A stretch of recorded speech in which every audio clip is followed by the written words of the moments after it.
Bienvenue au Chalet Marathon avec l'équipe de l'ENS Rennes. Nous allons partager avec vous pendant toute une semaine les moments forts de cette compétition. Le Chalet Marathon, c'est une compétition qui réunit toutes les écoles d'Europe. Le but est de fabriquer une voiture capable de parcourir une certaine distance en consommant le moins possible.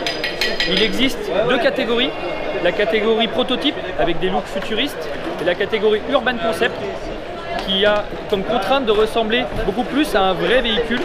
Cette semaine, on a deux défis à relever. Il faut réussir le contrôle technique pour avoir le droit d'accéder à la piste. Et ensuite, ce week-end, il faut valider une performance en roulant pendant 40 minutes. On va passer le contrôle technique. Le contrôle technique, c'est une homologation.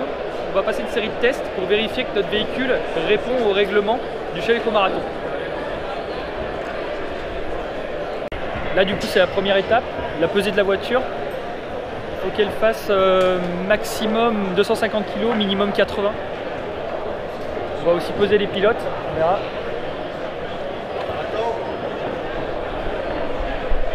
Donc la deuxième étape, c'est la pesée des pilotes.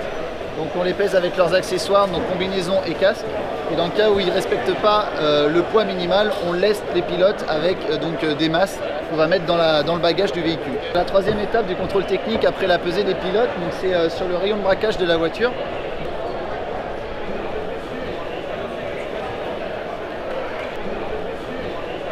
Ça passe. Vérification des dimensions.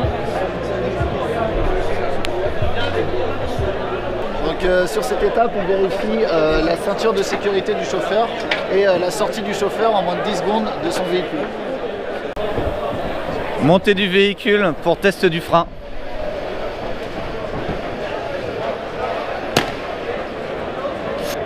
Là on tient fort. Voilà, alors. Allez, c'est qui les patrons? Ouais. Allez. Putain, on est jamais Là, on vient de passer le contrôle technique concernant les freins, avec seulement 2 freins sur 4, donc on peut dire que c'est plutôt une réussite. Sur ce stand, on réalise le test de visibilité. Le pilote doit pouvoir voir n'importe quel élément dans le demi-cercle jaune. On voit aussi le fonctionnement des rétroviseurs et de l'essuie-glace. Le test crucial des essuie-glaces. Nous avons passé les essuie-glaces. Alors, on est où là? Allez. En Bretagne, on sait faire des essuie-glaces. Est-ce que c'est difficile de faire le contrôle technique comme ça toute la journée? Oui, c'est difficile sur les pieds, mais ouais. sauf pour ça, c'est facile. Mais c'est bien payé, c'est bien payé. C'est bien payé. C'est payé combien? Combien? C'est 120 par jour. Ah ouais, d'accord. Et bonne chance la France. Merci.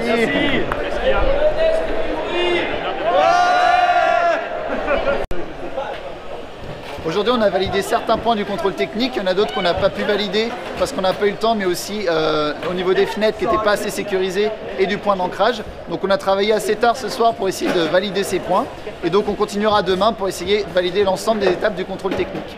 Allez, bonne soirée. Apéro les gars? Allez.